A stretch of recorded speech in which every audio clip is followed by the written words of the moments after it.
glukagon, steroid hormon, sama hormon transduction. Oke, yang pertama yang kita bahas adalah sintesis dari hormon insulin dan glukagon.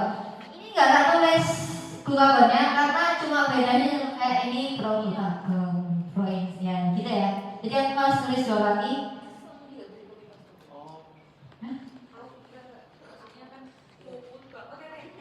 Oke, ini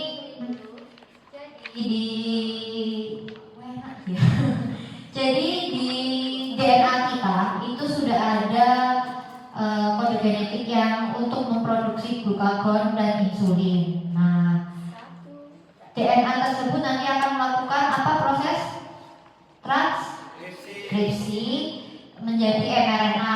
Nah, mRNA ini yang akan nanti ditranslasikan oleh ribosom dan ditangkap oleh RNA kasar. Nah, dalam bentuk polipeptida yaitu preproinsulin. Nah, proinsulin ini nanti di dalam retikulum endoplasma kasar akan dipotong sinyal peptidanya. Nah, kemudian jadi proinsulin. Proinsulin ini nanti akan melakukan folding atau pelipatan atau terjadi adanya ikatan disulfida. Kalau kita bisa lihat ikatan disulfida dari insulin itu ada 3. Ada yang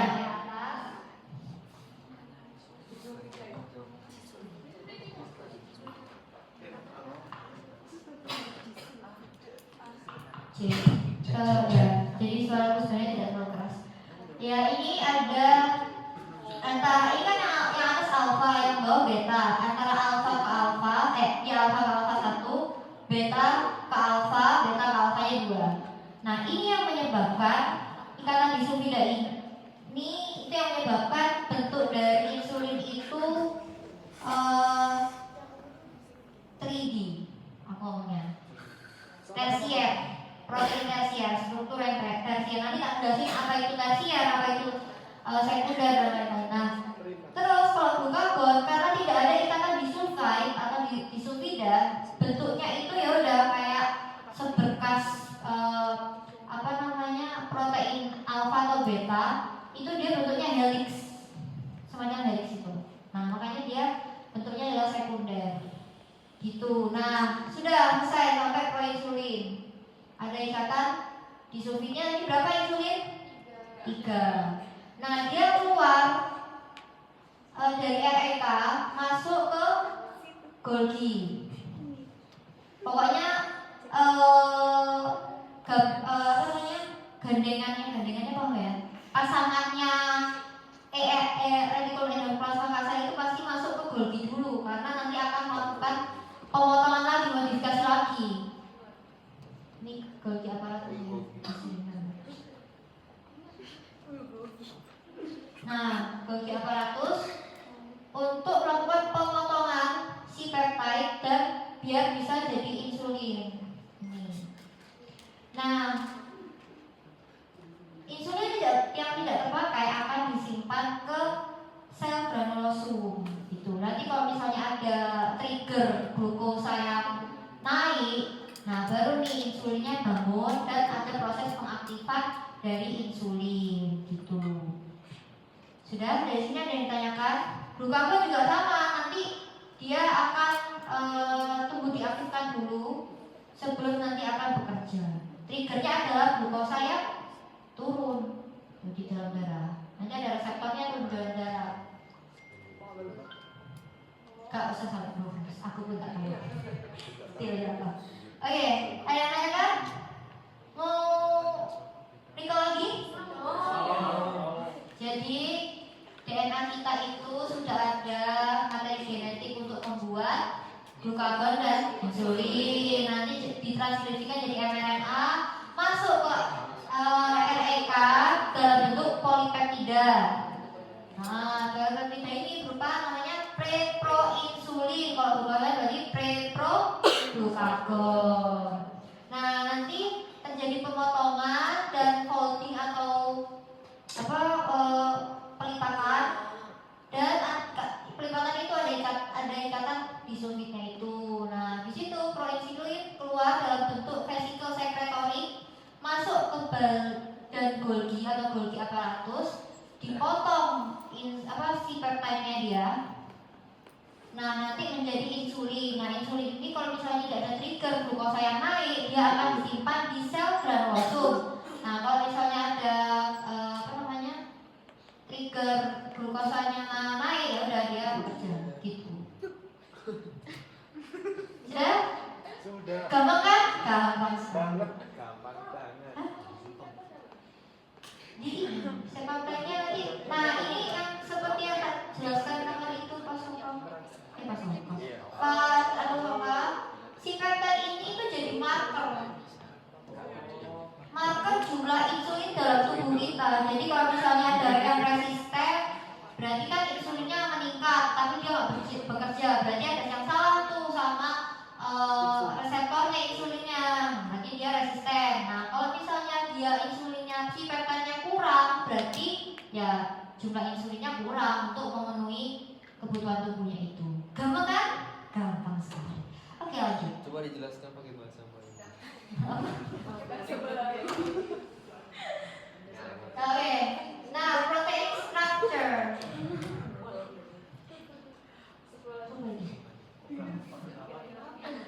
Oke, jadi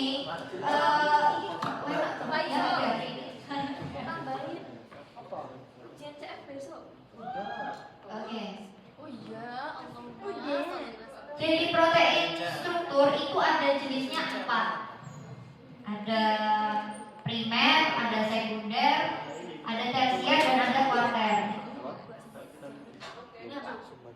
Struktur protein. Nah, struktur yang paling sederhana yaitu primer, yaitu polipeptida. Nah, polipeptida ini ada yang dinamakan ikatan peptida. Nah, ikatan peptida ini terjadi karena adanya ikatan antara karboksil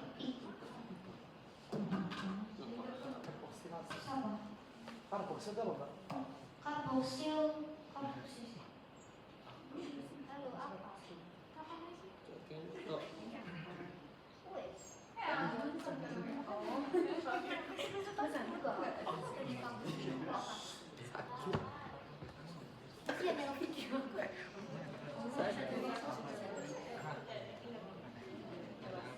Guys, ada yang mau masuk lab lagi nggak? Di sini. Oh bisa. Mau nggak? Ada yang mau masuk. Ibu yang sampai jam 8 tuh prioritas apa sih? Sudah begitu.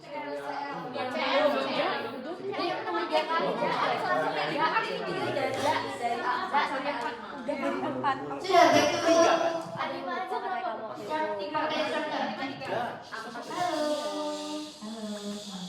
Oke.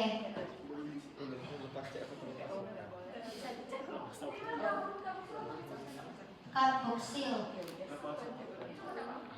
Yaitu protein itu dia strukturnya seperti ini. Jadi ini karbon tengahnya, ini hidrogen, ini COO min, ini NH3 plus. Ini gugusnya di bawah, ini terserah mau diisi apa, nanti tergantung jenis proteinnya. Bisa ada yang low, banyak banget. Kenapa kok ada 3 plus, Pak?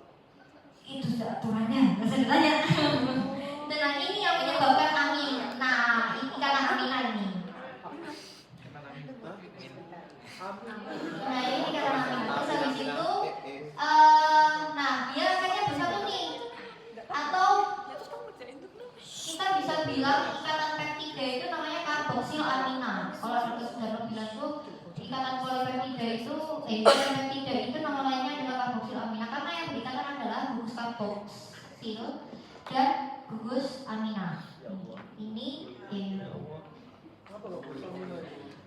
ya itu yang buat dia itu protein nitrogen itu. Ibu udah tanya.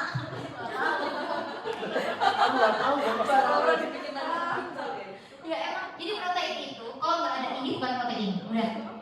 Kalau nggak ada nitrogen itu berarti bukan protein. Kalau cuma C aja berarti karbohidrat jenisnya itu kayak steroid dan lain-lain. Nah, yang menyebabkan dia protein karena ada nitrogen di sini, gitu. Nah, nitrogen itu mempunyai, ini panjang nih ceritanya nggak cerita. ceritanya. punya biloxnya itu 3. Makanya dia kalau dia apa namanya biloxnya 4 sorry.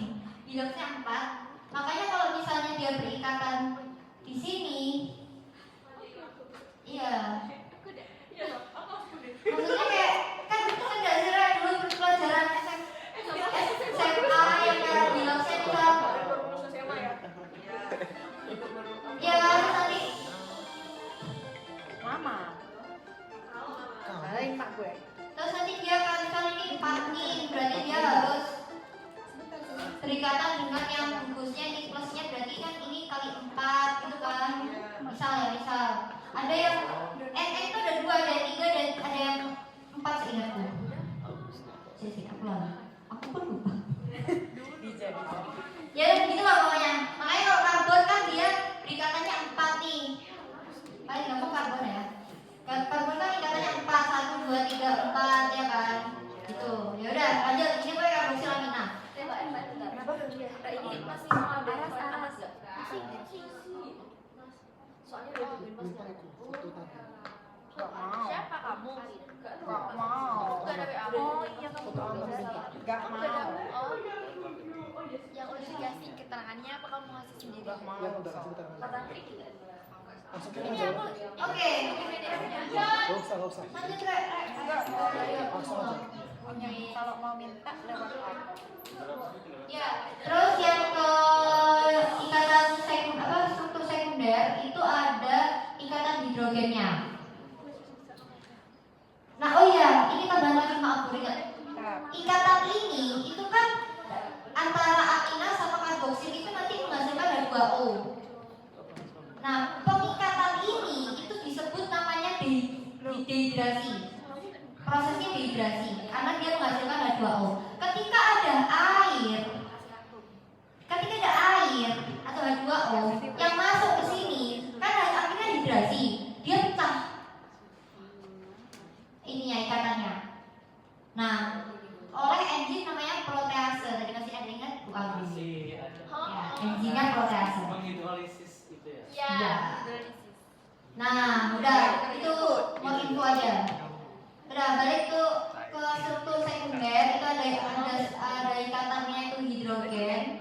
Bentuknya itu alfa dan beta helix. Helix berarti kan kayak gini.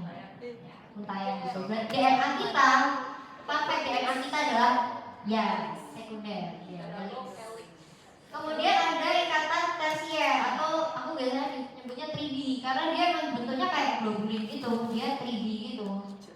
Nah ini tuh ada ikatan hidrogennya juga, ada ikatan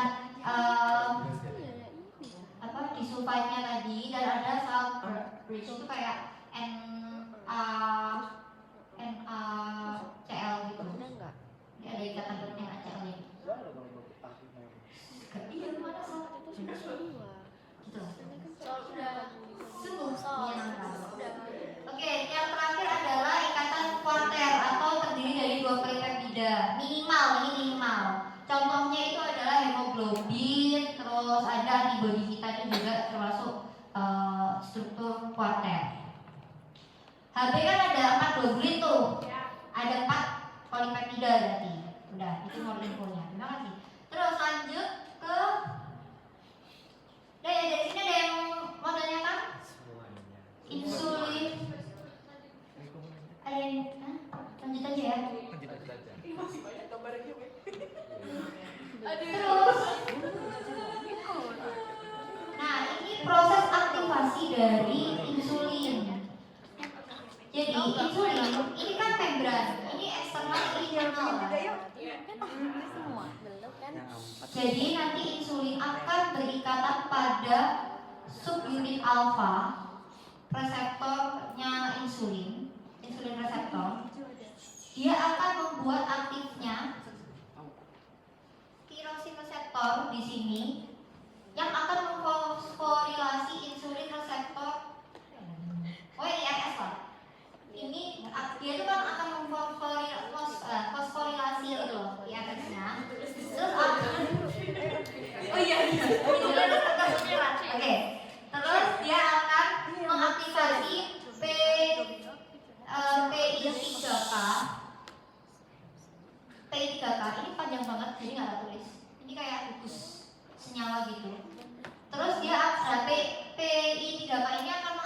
mengaktifasi dari PIP3 dan yang akan mengaktifasi dari AKT. AKT ini tadi singkatan dari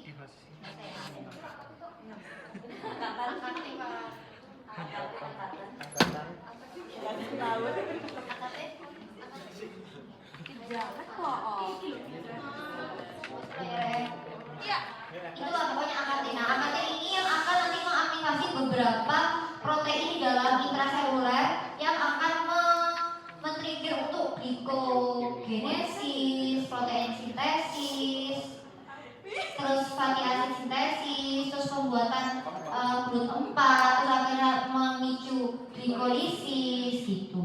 Sangat gampang. Ya. Jadi tadi subunit alfa berikatan dengan insulin, terus nanti tirosinnya akan mengaktifasi IRS, insulin reseptor subunit, terus nanti akan mengaktifasi PI3K, PI3K akan mengaktifasi PIP3, nanti akan mengaktifasi AKT. Nah, nanti yang akan men-trigger seluruh proses dari metabolisme yaitu berupa katabolisme. Ya, jadi insulin itu men-trigger proses katabolisme ya, pemecahan. Oke. Ada yang lain kan? Ada? Tidak? Oke, lanjut.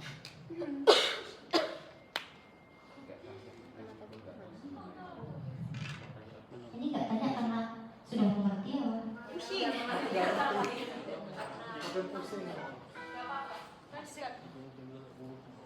Oke, lanjut ke glukagon. Nah, glukagon ini seperti layaknya reseptor hormon yang lain. Dia yang beda itu hanya insulin. Dia punya spesial reseptor. Tapi kalau glukagon ini dia hampir sama. Nah, ini glukagon nanti akan binding ke reseptor ekstraselulernya dari G-stimulated protein. Kalau kalian tahu ya, aku nggak tahu bahasa Indonesia. G-S stimulated protein kan bentuknya protein. Nah, dia akan mengaktifasi ini G-stimulasi protein, terus yang mulanya dia itu sebenarnya sudah binding gitu loh, sudah menempel sama GTP. Nah, GTP-nya akhirnya akan berfosforilasi dan akan membentuk GDP. Nah, ini kan sudah aktif nih G-stimulated proteinnya. Nanti akan menstimulasi dari adenocyclase, ya. Adenylyl cyclase. Nah, kemudian ACE ini akan membutuhkan ATP untuk mengubahnya jadi cyclic AMP yang akan mengaktifasi protein kinase A. Nah, second messenger-nya di mana sih? Jadi second messenger-nya itu ada di cyclic AMP-nya ini. CAMP. Ini second messenger-nya. Ya, ini first messenger-nya. Lo mau kemana Randy deh? Nah, yes. Nah, ini second messenger ini itu tidak semuanya berupa cyclic AMP. Dia tergantung sama proteinnya. Kalau misalnya dia ada yang GQ itu berupa second messenger-nya BAG sama IP3. Terus ada yang kalmodulin juga ada. Jadi tergantung sama jenis proteinnya. Nah, kebetulan kan ini G-stimulated protein. Dia second messenger-nya adalah cyclic AMP gitu. Nah, tadi kan udah aktivasi nih protein kinase A yang akan memfosforilasi beberapa proses. Contohnya adalah glucogenolisis, ada lipolisis, ada gluconeogenesis atau pembuatan gula baru, glukosa baru. Kalian masih ingat nggak sih kalau prosesnya glucogenolisis itu kan ada proses fosforilasi ya? Nah, itu fosforilasinya juga pertamanya dilakukan si PKA ini akan memfosforilasi enzimnya supaya dapat enzimnya itu memfosforilasi si rangkaian dari glukagon itu, glikogen. gitu. Fosforisasi Sama-sama. oksidatif. Ya. Cap. Jadi untuk urusan pemahamannya itu Dari mana? gimana dulu Mbak? Dari semua gambar itu. Pertanyaannya gitu ya, kayak pertanyaannya gitu. Jadi gini, memahaminya adalah kan kalau misalnya buat besok aja kan, Iya. itu ya udah kita ada G-stimulated protein reseptor yang digunakan untuk glukagon. Nah ini second messengernya, ini first messengernya. Terus adenylosinase ini nanti kan akan mengaktifkan CPIMP. Nah ini yang second messengernya. Udah ini aja yang kita pahami. Nah CPIMP akan mengaktifkan protein kinase yang akan memfosforilasi dan mengaktifkan glucogenolisis, lipolisis, gluconeogenesis itu. Itu pendekatan ke reseptor selnya. Iya. Kalau sintesis Sintesisnya tadi. Ini aktivasinya. Tadi aku udah mention ya, ini aktivasinya. Tadi kan soalnya minta nih, ada yang minta tadi ya. Aktivasinya dikasih nggak? Kasih, ya udah ini tadi. Kalau sintesisnya ya tadi, kan protein kita itu sudah DNA kita sudah punya gen untuk memproduksi insulin, glukagon, gitu kan. Nah, nanti prosesnya ya sama kayak ada transkripsi, translasi, pemotongan. Karena insulin kan ada disulfida tadi, akhirnya dia ada folding di situ. Terus habis itu nanti ada pemotongan si peptide, insulinnya nanti menghasilkan insulin yang dia aktif kalau misalnya ada trigger glukosa yang ada gitu. Kalau glukagon ya berarti kalau misalnya glukosanya turun. Sudah, ada yang menanyakan dari sini saja. Dari sini. Sebelum aku terbang jauh. terbang ke steroid. Gas. Lanjut.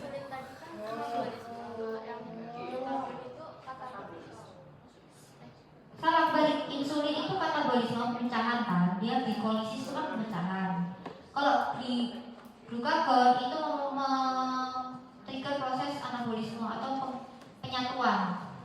Apa ya penyatuan? Ya itu. Pembuatan glukosa lagi kan. Nah, paham? Insya Allah. Kalian tuh harus berpikir bahwa biokim itu gampang. Yes. Nggak tahu aja gampang. Biokim gampang. I love biokim. I love ya. I love Ponorogo. Ayo penuh robot jadi. Lanjut. Sudah?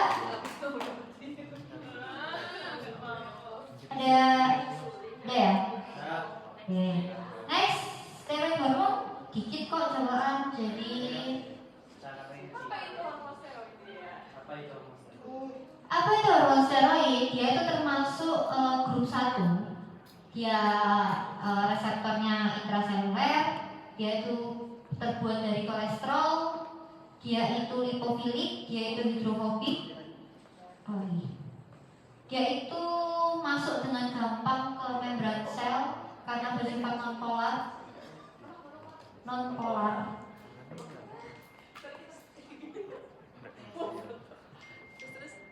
Terus apa lagi?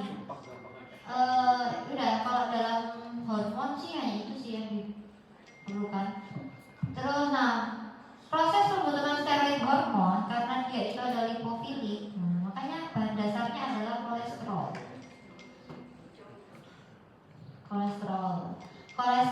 Jadi gini guys,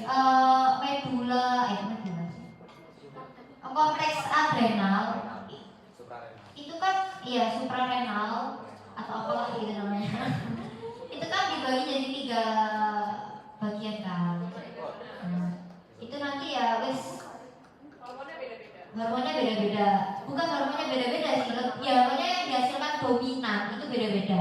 Tapi sebenarnya dia tuh menghasilkan semua di korteks itu. Cuman yang paling banyak menghasilkan misal kalau glomerulosa itu kan berarti aldosteronnya. Kalau misal fasciculata kan berarti banyak kortisolnya. Kalau reticularis itu banyak androgennya gitu. Sebenarnya mereka semua melakukan proses yang sama. Cuma dominannya aja gitu. Angiotensin. RAS. Oh, pas itu juga. nggak usah bahas itu, nanti keluar nanti kalau misalnya blok selanjutnya keluar itu. Nah, jadi kolesterol nanti akan diubah jadi pregnenolon. Nah, nanti pregnenolon itu akan berubah menjadi progesteron. Nah, tapi pregnenolon itu akan bisa diubah menjadi 17 OH pregnenolon yang akan diubah menjadi DHEA. Oh itu apa? Apa? Dia itu hormon nggak sih? Apa sih? Ngomongnya listnya masih nanti saya ulang jadi diubah jadi androgen di zona retikular bahan dasarnya. Nah, progesteron ini juga nanti bisa akan diubah menjadi 17 OH progesteron yang akan menjadi androgen atau androstenediol atau androgen gitu. Jadi androgen itu bisa dari 17 OH progesteron, bisa dari DHEA gitu. Next, progesteron selanjutnya di zona glomerulosa itu akan diubah menjadi 11 deoksikoортikosteron yang akan menjadi kortikosteron dan akan menjadi aldosteron gitu. Nah, triggernya adalah ACTH dan angiotensin 2. Terus, nah tadi kan progesteron bisa jadi 17 OH progesteron. Nanti dia akan bisa diubah lagi menjadi 11 deoksikortisol yang akan berubah jadi kortisol. Ini apa namanya berubah kan? Saya kayak tadi ya ada soal metilnya dirubah ke ditaruh dirubah kemana, ke gugus ke C atom C nomor berapa. Ya sama kalau misalnya ini kan OH, jadi OH-nya itu ada di atom C nomor 17. Nah kalau misalnya ini dioksinya, kalau misalnya ada di 11, dioksinya itu ada di 11 angkanya gitu. Hah? Lokasi terjadinya ya kalau kortisol berarti di fasciculata gitu. Cuman bagian simpelnya seperti ini kok jadi satu. Itu yang steroid. Ini yang steroid. Pregnenolon.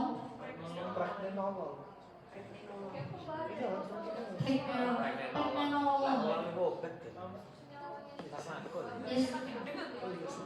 Berubahnya dia pakai enzim. Katalisis enzim. Cuman kan kita nggak belajar sampai enzim-enzimnya ya. Nah, maksudnya kan dia banyak banget. Tapi itu terjadinya di granulosa. Ya kalau granulosa kan berarti granulosa. Glomerulosa. Pada itu yang granulosa mana yang fasciculata? Ya ini kalau aldosteron berarti apa? Glomerulosa. Glomerulosa. Kalau kortisol di Kortisol dan fasciculata. kalau satunya di retikularis, androgen di retikularis. Mana? Androgen normal. Androgen itu bukan sama. Baru. Androgen sama DHEA itu sama kan? Androgen sama ya. Sama kan? Beda nggak sih nanti yang baru diubah lagi baru jadi gitu? Bukannya sama ya? Soalnya di androgen berat turun DHEA. Tapi nggak tahu sih. Androgen. Karusia. Saya. Gak ada.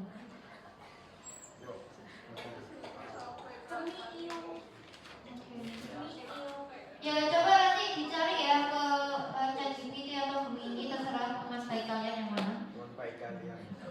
Ya, CPT-Go. CPT thinking. Ya pokoknya ini seperti ini. Jadi kalau ya boleh ya kita rekapitulasi jadi kolesterol itu jadi pregnenolon. Terus ini jadi progesteron. Kalau jadi aldosteron berarti jadi diubah jadi 11 deoksikoортikosteron.